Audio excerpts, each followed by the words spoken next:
Olá pessoal, eu sou o Alex e começa agora a primeira aula do módulo de História da Igreja Antiga aqui no nosso curso, no Bibotalk.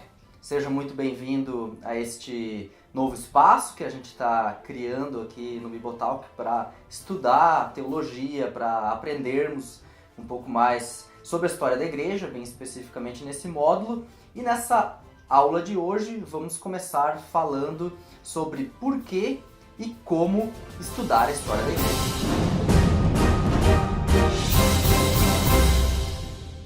Nesta aula eu quero apresentar algumas razões primeiro do porquê estudar a história da igreja.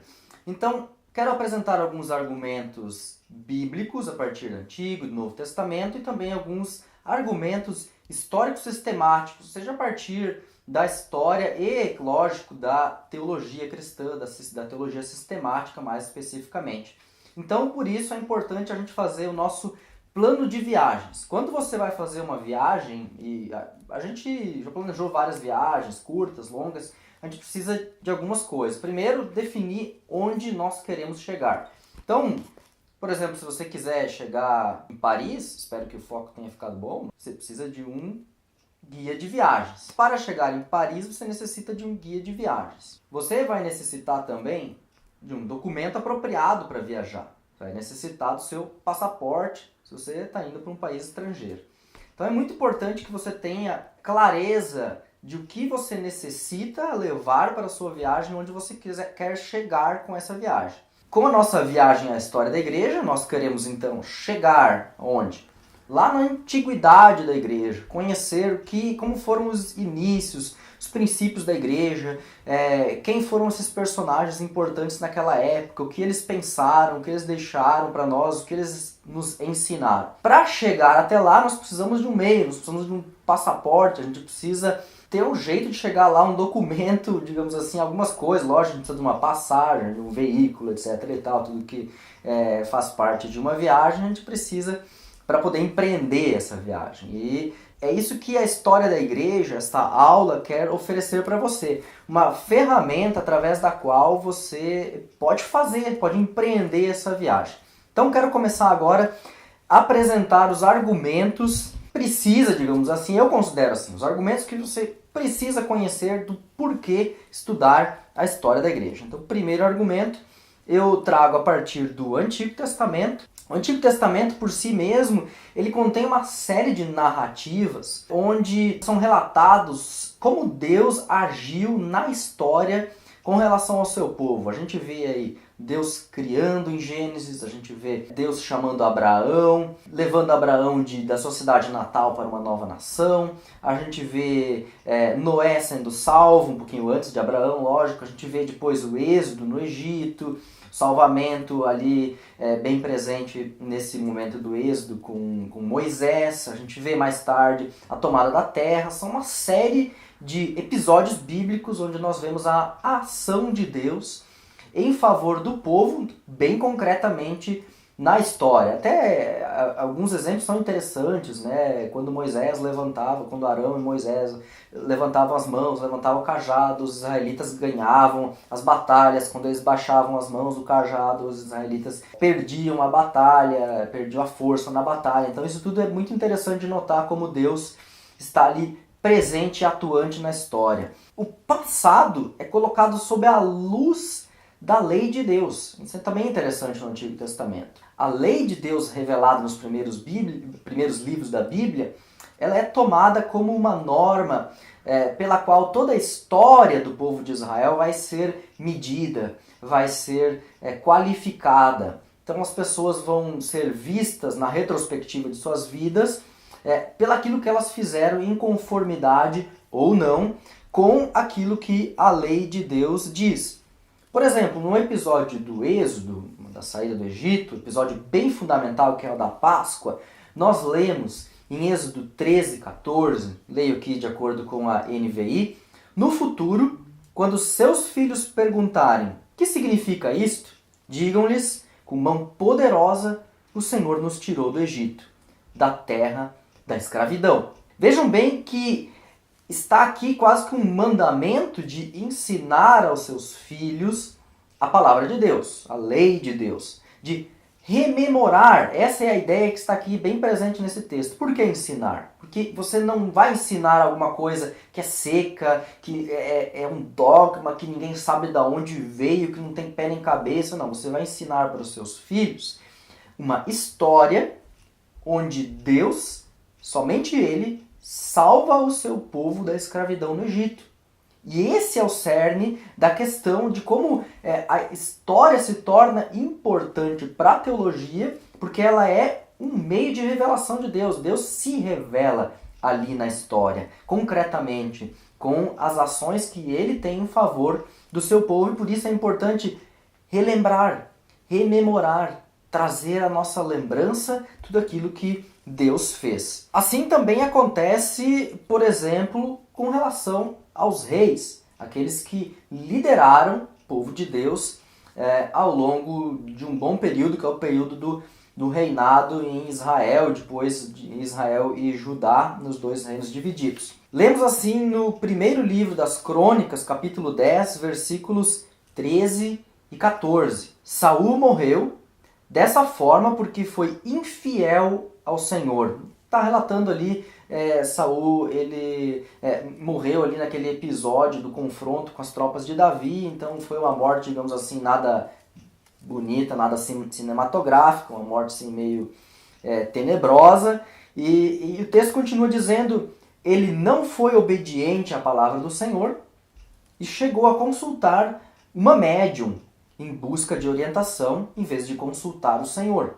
Por isso, o Senhor o entregou à morte e deu o reino a Davi, filho de Jessé. Todo o reinado de Saul é visto na retrospectiva a partir da fé, da obediência, da fidelidade deste servo. Você percebe aqui neste versículo que o cronista, o autor deste livro, ele avalia a Saul a partir da fidelidade dele. Ele foi infiel ao Senhor, ele não foi obediente à palavra do Senhor, foi desobediente à lei, e ele cita, ele chegou a consultar uma médium em vez de consultar o Senhor. Este pecado, não só este pecado, mas o conjunto de pecados de Saul é que condena ele a ser, então, um rei que não foi de acordo com o coração de Deus. Em contrapartida, nós lemos também no primeiro livro das Crônicas, capítulo 29, versículos 26 até 28, com relação a Davi, filho de Jessé, reinou sobre todo Israel. Reinou 40 anos em Israel, 7 anos em Hebrom e 33 em Jerusalém. Morreu em boa velhice, tendo desfrutado vida longa, riqueza e honra.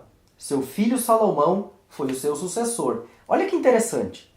Ele começa dizendo que Davi reinou tantos e tantos anos em Israel, em Hebrom e Jerusalém. Morreu em boa velhice. Ele não foi assassinado, ele não se matou, não cometeu suicídio. Ele morreu em boa velhice. Ele desfrutou vida longa, riqueza e honra. Seu filho Salomão foi seu sucessor. Olha que história bonita. Você vê um rei fiel ao Senhor que cuidou, lógico que ele pecou, a gente lê um monte de episódios onde ele pecou, mas você vê o cara que cuidou da sua vida com Deus, de manteve um relacionamento com o Senhor, de foi obediente, de se arrependeu quando errou, e aí você vê que ele teve vida longa, teve riqueza, teve honra, Salomão, seu filho, foi sucessor no reino, e ele é avaliado pelo cronista como um bom rei. Por quê? Porque ele foi fiel ao Senhor. A história de Israel é avaliada pelo cronista na retrospectiva de acordo com a fidelidade de cada rei, de cada governante à palavra do Senhor. Não é diferente, por exemplo, a avaliação que os profetas fizeram. Por exemplo, o profeta Isaías avalia o seguinte, num texto que é escatológico, e talvez eu deveria convidar o Mac para falar conosco sobre esse texto. Mas vamos lá. Isaías 65, 19 e o versículo 20. Pois vejam, criarei novos céus e nova terra, e as coisas passadas não serão lembradas, jamais virão à mente. Nunca mais haverá nela uma criança que viva poucos dias, e um idoso que não complete os seus anos de vida. Quem morrer aos 100 anos ainda será jovem. Veja como esse texto conecta passado, presente e futuro. Isaías relata sobre uma nova criação. Ele tem em mente a criação lá em Gênesis 1, 2, 3. Ele tem uma nova criação em mente lá na frente. Ele conecta passado e futuro. O que Deus fez e o que Deus fará. Ele conecta coisas do dia a dia. Crianças que falecem em idade tenra, recém-nascidos, crianças pequenas. Idosos que fraquejam, que não alcançam uma idade maior por causa das doenças, por causa da fraqueza, por causa da debilidade do corpo humano. E ele pega essas dimensões do presente, bem conhecidas de cada um de nós, conhecidas dos ouvintes, dos leitores dele, e diz, olha, tem esperança hoje, no presente, porque Deus fez lá no passado e Ele vai fazer lá no futuro.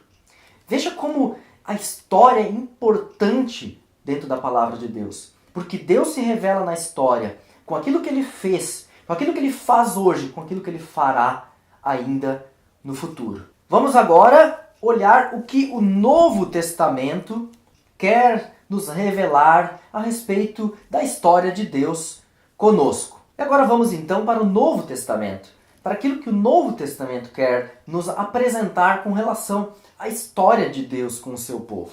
Eu intitulei essa parte do Novo Testamento de História da Salvação. É lógico que, de certa maneira, a História da Salvação inclui o Antigo Testamento, porque há aqui uma continuidade bem importante entre Antigo e Novo Testamento. O Evangelho, primeiro de tudo, não é uma coletânea de símbolos religiosos, mas resultado da ação concreta de Deus na história. Isso a gente viu aí a partir do Antigo Testamento, né? A gente percebeu que Deus criou, o ser humano caiu, Deus chamou, Deus salvou, Deus chamou o povo de novo, o povo foi para a Babilônia, o povo se perdeu, Deus chama o povo de novo, Deus envia Jesus. A vida de Jesus é a história da ação de Deus com as pessoas. E agora aqui é bem diferente do que a gente viu tudo no Antigo Testamento, porque aqui é Deus mesmo, é Deus em pessoa que se encarna na história, que se torna pessoa histórica, que vem habitar no meio de nós, que vem aqui para fazer a diferença em nosso meio. É interessante que para esse conceito de história, por exemplo, N.T. Wright interpreta o Novo Testamento a partir do conceito de story. E o conceito de story, eu acho ele bem bacana, porque ele é um conceito que está presente no teatro, no cinema, um conceito que nos remete a essa ideia de que as ações elas são mais do que simplesmente relatos mortos do passado. As ações de Jesus, elas são paradigmáticas, elas são parabólicas. A gente até tem podcast sobre isso, tem até vídeo aí, procura no nosso canal que a gente fala mais desse assunto, né? De que Jesus com a sua vida transmite mais do que apenas com aquilo que ele falou, com aquilo que ele realizou. Então toda a vida de Jesus é como se fosse um grande filme, onde a gente pode ser impactado por essa mensagem, também pela estrutura na qual ela é desenvolvida, como ela se desenrola. Por isso ele usa esse conceito de story, que eu acho um conceito bastante interessante. Ele se conecta com o nosso conceito de história. Por quê? História não é simplesmente relatar fatos e dados do passado. São coisas que, claro que são importantes a gente conhecer, datas, eventos, coisas que aconteceram. Mas a história, ela também tem uma certa linha do tempo, uma certa timeline, onde as coisas vão acontecendo dentro de estruturas. E dentro dessas estruturas é que a gente vai interpretando a história. Por isso, história tem, logicamente, várias interpretações. Então, o que Deus faz conosco em Jesus é nos apresentar uma story. Ele nos apresenta a sua história, que é a história da salvação, pela qual Deus cria o mundo, ele redime o mundo e ele consumará o mundo na nova criação. Essa é a história de Deus, que se insere dentro da história mundial e que está, logicamente, acima da história mundial, porque é a história de Deus conosco. Vamos então falar um pouquinho sobre Novo Testamento, mais especificamente. A igreja primitiva, ela tinha consciência do seu lugar na história.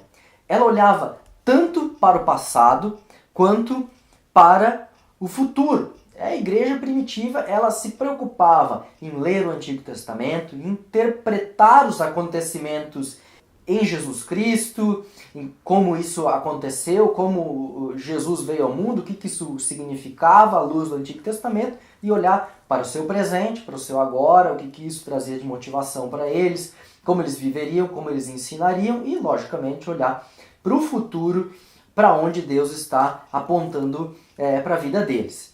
Em Mateus, capítulo 1, versículos 22 e 23, ali no contexto do nascimento de Jesus, nós lemos: tudo isso aconteceu para que se cumprisse o que o Senhor dissera pelo profeta. A virgem ficará grávida e dará à luz um filho, e o chamarão Emanuel, que significa Deus conosco. A passagem, a virgem ficará grávida e dará à luz um filho, e o chamarão Emanuel, que significa Deus conosco, está em Isaías 7,14. O evangelista Mateus percebe que o fato histórico do nascimento de Jesus, ou mais especificamente aqui da anunciação do nascimento de Jesus, através da Virgem, por meio da Virgem Maria, que ficaria grávida de maneira miraculosa pela ação do Espírito Santo, que teria um filho chamado Emanuel, chamado Deus conosco, Jesus, o Salvador, já estava registrado no Antigo Testamento.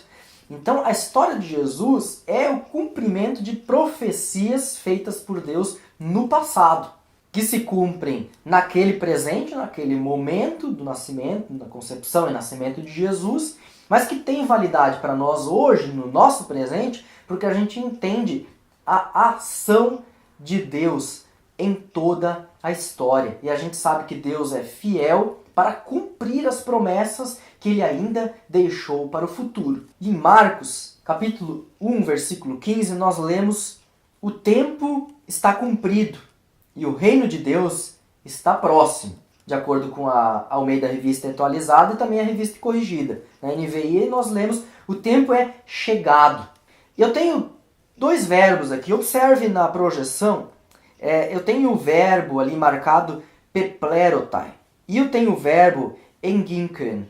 Esse verbo peplerotai, ele é um perfeito passivo, que tem o sentido resultativo. Isso significa o quê? Significa que esse verbo peplerotai, cujo significado é completar, encher, ele tem um significado final resultativo. Isso é, o resultado de se ficar cheio. O resultado de se estar completo. E quem que fica completo e quem que fica cheio é o tempo. Então aqui o perfeito não significa passado. Geralmente a gente traduz um perfeito como presente. Por isso ele está ali: o tempo está cumprido. O tempo é chegado, diz a NVI, mas eu acho que a Almeida acertou até melhor, manteve um pouquinho mais essa questão do estar cheio quando ele diz cumprido. Eu acho que traz mais a ideia da profecia que é cumprida. É lógico que o tempo é chegado. Claro, chegou a hora de Jesus vir, etc e tal. Também tem todo o sentido, a NVI também traz o sentido original da palavra ali, mas acho que ficou um pouquinho mais literal em Almeida, nos ajuda agora, pelo menos nesse momento, a entender o sentido desse perfeito passivo, resultativo, aqui nesse versículo. E o enginken, esse perfeito ativo, aí só que é uma questão de voz, ativo e passivo, mas ele tem o mesmo sentido resultativo.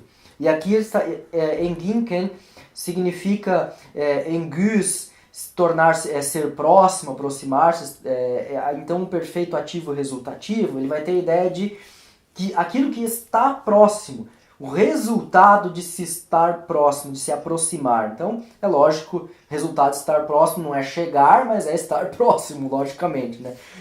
Aqui o texto deixa bem claro isso. Então, o tempo de Jesus chegar se cumpriu e ele veio, mas o tempo do reino de Deus se instaurar de maneira absoluta e final ainda não chegou. Ele ainda está próximo. O perfeito diz aqui, ele usa um perfeito com um verbo que é complicado, né? Porque se aproximar, você só se aproxima, você ainda não chega lá no final das contas. Então, o que o verbo aqui acaba nos trazendo a ideia é a de que está quase lá, mas ainda não. Quase lá já, mas ainda não. Então o reino de Deus está chegando, mas a gente ainda precisa aguardar. Olha a ideia aqui. Passado, com as profecias que se cumprem em Jesus, o tempo é chegado. Está na hora. Jesus veio agora, porque tudo se cumpre agora com Jesus. Mas, espera aí, tem coisa para o futuro. O reino de Deus está aqui já, mas ainda não. Ele vai lá para frente. Ele vai chegar ainda. A gente está próximo, mas ainda não está nele. Então é para o futuro. A ação de Deus no passado, no presente, no futuro, a gente vê nesse texto bíblico. Em Hebreus capítulo 1, versículos 1 e 2, nós lemos, de acordo com a Revista Corrigida, há muito tempo, Deus falou muitas vezes, de várias maneiras, aos nossos antepassados, por meio dos profetas. Mas nestes últimos dias, falou-nos por meio do Filho, a quem constituiu herdeiro de todas as coisas e por meio de quem fez o universo. Há muito tempo falou aos nossos antepassados. Passado. Nestes últimos dias, hoje, é o passado mais próximo, porque eles vivenciaram isso. Estava ali, era quase um presente para eles ainda, o fato de Jesus ter estado com eles. Falou-nos por meio do Filho. Percebam que para eles a história não é assim, tipo, que ele falou lá para trás não vale mais nada, só vale o agora, só vale a revelação do agora, só vale o que está acontecendo agora. Não, eles tinham uma preocupação em entender o que Deus fez lá no passado também. Importante que o livro de Hebreus diz: retenhamos firmes a confissão da nossa esperança, porque fiel é o que prometeu. Quando eu lembro a palavra confissão, sabe o que eu me lembro? Eu me lembro de Credo Apostólico, que é uma confissão da igreja antiga, uma confissão que surgiu, 150 anos depois do Novo Testamento? Talvez 200, por aí.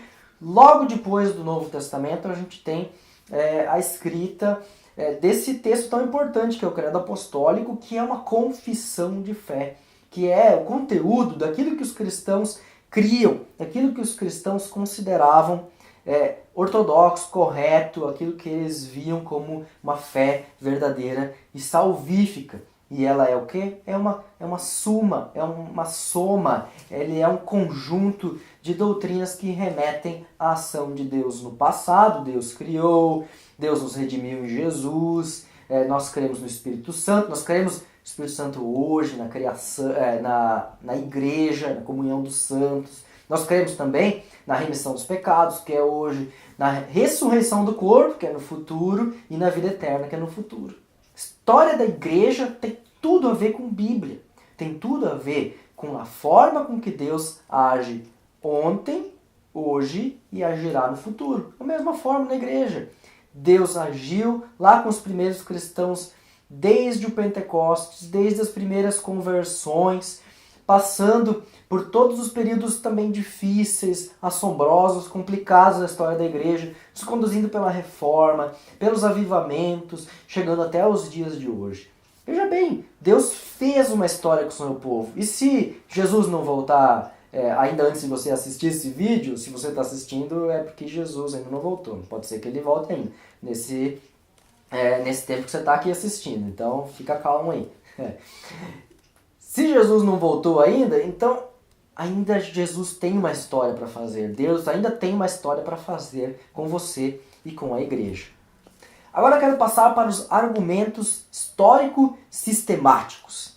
Como eu já abordei aqui, eu não vou precisar me delongar muito. O primeiro argumento é que Deus é o Senhor da história. E aqui é uma doutrina muito importante: Deus é o Senhor da história, de que Ele reina absoluto sobre tudo e não há nada na nossa realidade, nada neste mundo que escape da ação de Deus, do seu poder, da sua onipresença, da sua onisciência, da sua onipotência. Porque existe uma unidade fundamental entre criação, salvação e consumação. Entre a criação, lá nos antigos passados remotos, na salvação por meio de Jesus e na consumação final no futuro. Por quê? Porque o Criador, o Salvador e o Consumador são o mesmo Deus. Por isso há uma unidade clara e concreta entre natureza e graça, não por último, entre criação e salvação, entre lei e evangelho, porque é o mesmo Deus. Não são dois deuses, não são três deuses. A gente fala de trindade, e aí aguarde, essa aula virá ainda, o Bibo tá preparando já ela aí para o futuro, e você pode ir botando o joelho no chão e se alegrando que Logo, logo você vai ganhar essa história, essa aula sobre Trindade, vai ser bem bacana. É importante a gente falar. Deus se revela a nós através da Trindade, que é esse elo de amor, onde Pai, Filho e Espírito Santo traduzem para nós o seu plano de salvação, a sua história da salvação. Segundamente, é importante nós estudarmos a história da igreja de uma perspectiva sistemática, porque ela nos dá bons argumentos com relação às razões da nossa fé. Muitas vezes nós não temos conhecimento do porquê nós cremos em determinado dogma. Não sabemos por que cremos no dogma, por exemplo, das duas naturezas de Cristo, porque Jesus é Deus e ser humano. Nós não sabemos muitas vezes argumentar como é que a Trindade surgiu se de fato a gente não tem esse conceito na Bíblia. Como é que a gente pode falar de Trindade se isso não aparece nas Escrituras? Então a gente precisa entender historicamente como esse conceito surgiu e por isso é importante estudar a história dos concílios ecumênicos, da questão gnóstica, das heresias antigas. Além disso, é importante estudar a história da igreja para aprender a argumentar melhor, para ter uma apologética mais acurada. E isso, não por último, os próprios pais da igreja fizeram isso, nos deram um belo exemplo de como fazer apologética tendo a história a nosso favor. Por exemplo, Agostinho, que em seus livros cita diversos escritores pagãos. O próprio Paulo cita escritores pagãos, por exemplo, quando ele prega no Areópago. E para que ele faz isso? Para apresentar aos seus ouvintes, aos seus leitores, o que Deus já está atuando no meio deles, já está atuando na história. Eles não estavam tomando conhecimento disso, estavam interpretando isso de uma forma errada, e agora Paulo, Agostinho, os pais da igreja querem mostrar que Deus é gracioso com eles e já estava agindo em favor deles, já estava tendo misericórdia deles no passado, e a literatura deles mostra isso, e que agora em Jesus Deus quer fazer tudo novo no meio deles. Nós estudamos a história da igreja também para não repetir os erros do passado. E aqui é bem importante falar com relação, por exemplo, a acusações comuns que a gente vê por aí, né? Acusações de que a igreja não foi suficientemente forte contra o nazismo, aqui na Alemanha especificamente, que a igreja permitiu as cruzadas, ou patrocinou, ou encampou as cruzadas, realizou isso, de que a igreja queimou bruxas, de que fez a caça às bruxas, fez a Inquisição. Enfim, a gente pode ter várias interpretações dos acontecimentos históricos, diversos ângulos, diversas posições a respeito disso. O fato é que em muitas dessas situações, sim, houve erros e pecados da igreja. E a gente precisa tomar consciência desses episódios onde a igreja errou, uma denominação, uma congregação errou, e corrigir os erros do passado. Por isso é importante compreendê-los dentro do seu contexto. Assim, também buscar exemplos bons, como por exemplo Bonhoeffer, que lutou contra o nazismo, que deu a sua vida mesmo como mártir para acabar com esse regime totalitário que existia na Alemanha, e fez isso imbuído da sua fé evangélica. Nós buscamos também respostas para dilemas do presente, para problemas que a gente passa hoje. E aí eu lembro, por exemplo, do Tiago Titino, no seu livro sobre Agostinho, onde ele faz toda uma pesquisa tentando entender a forma dos pais da igreja de interpretar a Bíblia, porque ele tinha uma dúvida com relação ao monergismo, sinergismo, né, doutrina da salvação, se é Deus sozinho que atua na salvação, se o ser humano tem uma contrapartida, como é que ele participa dessa questão salvífica. E ele buscou nos pais da igreja uma forma de interpretar o Novo Testamento que fosse mais próxima daquilo que o próprio Novo Testamento queria dizer. É interessante como a história da igreja pode nos oferecer ferramentas riquíssimas, inclusive para a interpretação bíblica, e isso o Titilo então nos dá bons exemplos. Você pode acompanhar mais o trabalho do Tiago Titilo através dos podcasts, onde ele participa conosco aqui no Bibotal, que eu vou linkar aqui abaixo desse vídeo. Agora a gente quer fechar esse bloco de porquê, dei então aí para você por que estudar a história da igreja, dei bons argumentos, para te motivar a estudar a história da igreja. E agora eu gostaria de trazer para você algumas dicas importantes de como estudar a história da igreja. Para isso eu quero passar rapidamente alguns conceitos importantes que volta e meia vão aparecer nas aulas. É importante que você compreenda essas palavrinhas, para que não precise toda vez ficar repetindo o que significa, né? E aí você já vai se acostumando com alguns termos da história da igreja. Então a gente fala em história da igreja de que há diversos tipos de fontes históricas. As fontes são, então, fontes da tradição ou fontes orais, são fontes que não foram a princípio escritas. Elas são fontes que foram passadas no boca a boca de uma geração a outra e em algum momento encontraram uma forma escrita. São então hinos, contos, são poemas, são crônicas, são biografias. A gente tem os textos escritos, aqueles que logo foram escritos, ou imediatamente após os acontecimentos históricos, ou com uma distância muito curta, eles já logo foram escritos. E a sua forma não tem uma tradição diretamente por trás dele, mas tem o texto foi logo escrito pelo próprio autor.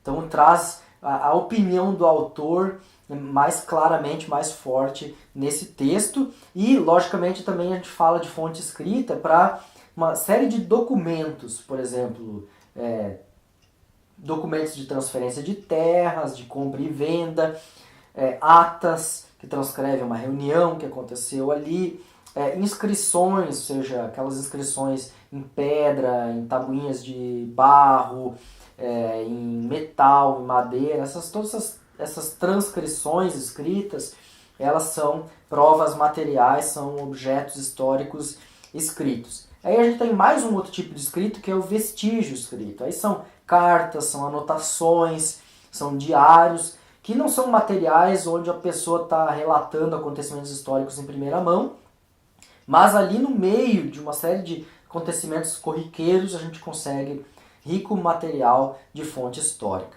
E aí a gente tem os vestígios. Vestígios são o quê? São objetos que a gente encontra nas escavações arqueológicas, restos mortais, edifícios, objetos, utensílios do dia a dia das pessoas que nos ajudam a formar um quadro, a compreender como as pessoas viviam naquele período histórico. Também tem o vestígio abstrato, que é algo mais complicado, que é geralmente ligado ao nome do local, que remete a algum tipo de acontecimento histórico. O segundo conceito importante aqui é com relação à categorização dessa fonte com relação à distância dos acontecimentos. Se ela é uma fonte primária ou secundária. Primária é uma fonte próxima ao acontecimento, ou mais próxima ao acontecimento. E secundária é aquela mais distante do acontecimento. Então, se a gente tem uma guerra e alguém escreve um relato sobre essa guerra 20 anos depois e outro escreve 100 anos depois, o que escreveu 20 é uma fonte primária, o que escreveu com 100 anos de distância é uma fonte secundária, mais ou menos para você entender o que significa isso. Na interpretação da fonte histórica, a gente utiliza o método da crítica das fontes. O que é isso? A gente olha os aspectos exteriores aí, né? Se é possível definir a datação dessa fonte a partir daquilo que está escrito no texto, a partir daquilo que é visível externamente, se o local onde a gente achou esse objeto, esse texto, é o mesmo de onde ele foi produzido, foi escrito, como ele chegou até nós. Isso tudo nos dá uma ideia de como essa fonte surgiu. Daí tem os aspectos internos com relação a essa fonte, quem é o autor dela, onde ela foi escrita, quando ela foi escrita, é importante datar isso para a gente poder entender o contexto histórico, entender melhor de onde ela surgiu. Aí tem a pergunta bem importante se essa fonte ela é verídica ou se ela é uma falsificação. Dá para definir isso. Hoje, por exemplo, nós sabemos que o livro do pseudo Dionísio Areopagita é uma falsificação antiga. Esse pseudo Dionísio Areopagita teria sido Dionísio que ouviu a pregação de Paulo no Areópago e escreveu as ideias de Paulo quase que de primeira mão. Hoje a gente sabe, pela linguagem dele, pela teologia dele, pela falta de documentos mais antigos, de que ele deve ter sido escrito entre o ano 300 e 500. Então é possível verificar, sim, se alguns documentos se tratam de falsificação, se são documentos originais. Daí vem a forma e o gênero do texto, que é para que a gente possa interpretar o texto dentro do objetivo e dentro da função que ele tinha naquela época em que ele foi escrito. Para que ele foi escrito? Para que a gente interprete realmente de forma fidedigna aquilo que o autor quis apresentar para os seus leitores. E aí a gente olha o texto em si, a questão gramatical do texto, situação vivencial, o que ele está apresentando, quais são os argumentos, se todo esse texto ele é integral, se ele foi modificado, se o autor vivenciou aquela história ou não. Então é uma análise mais gramatical do texto. Isso é muito parecido com o que a gente faz na exegese bíblica. Até porque a exegese bíblica moderna, ela em grande medida, ela pegou essas ferramentas emprestadas da historiografia para interpretar o texto bíblico. Aí a gente vem para uma outra parte importante, que é a formulação das hipóteses na interpretação histórica. A fonte deve falar por si mesma, mesmo que ela às vezes contraria a opinião geral, porque às vezes a gente tem uma concepção de que determinado acontecimento é assim. E aí a gente encontra uma fonte e ele diz que o acontecimento não foi assim. Eu não posso dizer de cara, a fonte está errada porque não concorda com a opinião geral. Não, eu tenho que dizer, a fonte diz isso, mesmo que a minha opinião seja outra, para eu poder ter uma interpretação justa do que aquela fonte está falando. Depois a gente tem os pontos de vista. História pode ser interpretada de diversos pontos de vista, econômica, social, psicológica, teológica. Então a gente vai olhar para aquele texto e para aquela tese daquele texto de diversos ângulos, para tentar entender por que aquele autor está dizendo aquilo, por que essa fonte diz isso, o que ela quer dizer com isso. E aí a gente tem interesses específicos na interpretação do texto, né? Seja a história de uma denominação religiosa, de uma congregação, a história de uma forma de espiritualidade, a história de um personagem conhecido ou até desconhecido. Então é muito importante na interpretação que a gente observe qual é o objetivo do historiador e o que a fonte está nos dizendo, para que a gente não torça a fonte para dizer aquilo que a gente quer, mas que a gente possa encaixar ela dentro do conhecimento que a gente já tem e até mesmo colocar ela em contraposição a outras fontes que a gente já conhece, poder fazer aí uma avaliação mais justa do que a fonte está dizendo. Quero dar agora para vocês, então, dicas práticas para o seu estudo de história da igreja, né? Claro, esses conceitos agora eram difíceis, meio complicados, talvez você tenha que escrever ele num papelzinho para que você possa mais tarde voltar a esses conceitos. Você não precisa saber fazer a exegese histórica, a interpretação histórica. Eu falo isso porque esses conceitos vão voltar. Volta e meia a gente vai falar de um autor que lançou tal hipótese, aí a gente vai falar de uma história de uma perspectiva econômica social, aí a gente vai falar de uma fonte primária, aí a gente vai falar de um objeto encontrado numa escavação. A gente precisa mais ou menos poder encaixar o que significa isso sem que eu tenha que ficar o tempo todo repetindo o que significam esses conceitos aí da historiografia. Assim fica mais fácil para a gente poder seguir adiante com o nosso conteúdo. Então as dicas práticas. Quero dar algumas dicas de livros que você deveria ter na sua estante se as suas condições financeiras permitirem. Eu vou entender se você não puder comprar, os livros não são baratos, mas é uma dica aí para o futuro, se você se interessa por história da igreja. É importante você ter um livro de história da igreja. Não precisa ter uma biblioteca, coleção de história da igreja. Um livro de história da igreja. Eu tenho na minha biblioteca, como companheiro de história da igreja, Cristianismo através dos séculos, de Earl Cairns, da editora Vida Nova. Eu recomendo esse livro fortemente, porque ele me traz um panorama da história da igreja, inclusive da igreja moderna, da igreja mais atual possível, até onde ele foi nessa nova edição revista e ampliada. Eu até não tenho essa edição, não pude comparar onde é que está as diferenças com relação à edição antiga que eu tenho com essa nova edição. Mas vale a pena essa nova edição, sem dúvida, uma obra de consulta, uma obra de leitura, onde você pode ganhar uma visão bem ampla da história da igreja. Se você tem já ou se interessa por uma história da igreja um pouco mais sucinta, mais calminha, digamos assim, mais tranquila de ler, mais fininha, menos páginas, menos informação, é a série História da Igreja em 4 volumes do Martin Dreyer, da editora Sinodal. Também tenho essa coleção, também é um livro que vale a pena, até do grande conhecimento histórico do professor Martin Dreyer. Se você se interessa por história do dogma, quer saber mais sobre a história da teologia, ou seja, mais especificamente de como as doutrinas cristãs se desenvolveram, que o Cairns ele vai falar disso, e o Dreyer também, mas eles não vão focar tanto no desenvolvimento das doutrinas, das ideias teológicas. Isso vai fazer o História da Teologia do Bengt Haeglund, da editora Concórdia, recomendadíssimo, livro ainda hoje aqui na Alemanha utilizado grandemente. Eu amo esse livro, é muito prático para utilizar, é muito bom para se utilizar no estudo da história do dogma, da história da teologia. E o Roger Olson, da editora Vida, História da Teologia Cristã, também é um livro que eu utilizei para consultas e muitas vezes ele traz abordagens bastante enriquecedoras. Se você tem esse livro, tem já um bom livro em mãos, não precisa de outro. Se você não tem e gostaria dele, também é uma aquisição que vale a pena. Então eu deixo aí minha opinião, Cristianismo através dos séculos para a história da igreja mais geral, História da Teologia Bengt Haeglund, da editora Concórdia, para quem quer algo mais na área dogmática. Leia fontes primárias. Olha a palavrinha fontes primárias de novo aparecendo, né? Fontes primárias são o quê? São aqueles que estão mais próximos dos acontecimentos. Leia, então, Pais da Igreja.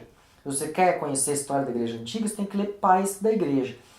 Leia aí Agostinho, leia Justino Mártir, leia Apologistas, vou passar uma série de outros autores, Tertuliano, para que você entenda. Orígenes, o pessoal xinga um monte de Orígenes, leia Orígenes, em vez de xingar ele, leia para entender ele, o que ele quis dizer. Você pode encontrar grande parte desses livros hoje já em português traduzido ou em inglês, de forma gratuita, também muitos sites têm de forma gratuita em inglês, que já são livros que não tem mais a copyright, você pode fazer o download dele de forma legal. Então, eu sei que dinheiro falta, é complicado investir nisso, mas se você gosta, vai devagarinho montando sua biblioteca com Pais da Igreja. Busque também conhecer a história maior. Às vezes você não deu muita bola para a aula de história da igreja, para a aula da história geral lá na sua escola. Talvez seja a hora agora de investir um pouquinho nisso, de consultar blogs, podcasts, vlogs aí, pessoal que está no YouTube trazendo aulas de história geral, para você entender Império Romano, entender Grécia, entender helenismo. Isso tudo é muito importante para entender a história da igreja antiga.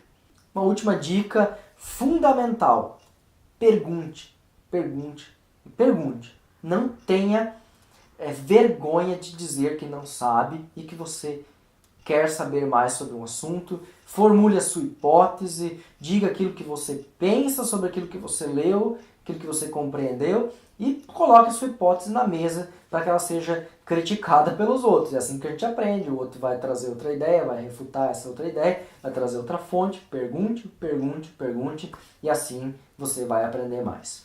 Bom, me alegro que você me acompanhou até aqui nesta aula inaugural de História da Igreja Antiga. Aqui na descrição deste vídeo está o link para você se inscrever em nosso curso de História da Igreja Antiga. São mais 7 aulas, também tem os vídeos de perguntas e respostas que eu vou estar colocando aí no meio da semana. Tem o nosso ambiente aí onde você pode estar colocando perguntas para que eu possa estar respondendo para você. E quero convidar você mesmo, são apenas R$ 70 de investimento para esse curso de História da Igreja Antiga e vai ter continuidade, sim. Nós já estamos com um outro módulo, é um módulo especial de introdução à teologia cristã. O professor será o Rodrigo Bibo, que vai trazer então esse módulo de interpretação, de introdução à teologia cristã. Aguarde aí que virá uma série de cursos ainda ao longo deste ano no Bibotalk. Eu volto também com História da Igreja, aguarde ainda esse ano, vou voltar com História da Igreja e estamos preparando devagarinho esse currículo teológico para você. Então fica o convite, se você ainda não se inscreveu, se inscreva agora no nosso curso. participe conosco e venha fazer parte desta nossa escola teológica aqui no Bibotalk. Teologia é o nosso esporte. Se Deus quiser, vejo vocês na próxima semana. Deus abençoe e até lá.